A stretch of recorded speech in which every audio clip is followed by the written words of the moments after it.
Hi guys! Ito naman ang gawin nating luto sa potato.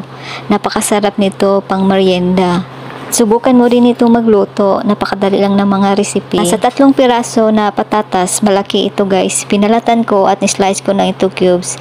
At pinukuluan ko para maglambot siya.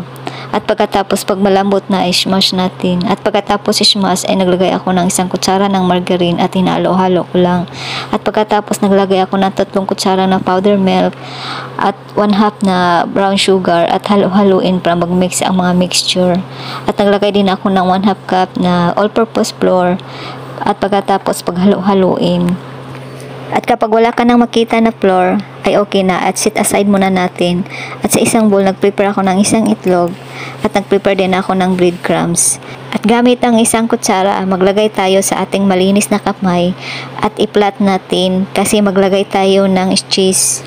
At maglagay tayo ng pahaba na cheese at bilogin natin. At siguraduhin lang na nakabalot ang cheese sa ating mixture. At pagkatapos natin ma-prepare, ay ikotin naman natin sa itlog.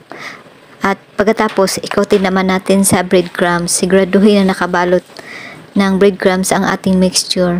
Ito na ang finish ng product natin at lutuin natin ito. Magpainit tayo ng mainit na mantika sa kawali at ilagay natin ang mixture. At hinaan lang ang apoy para hindi siya masunog at bantayan.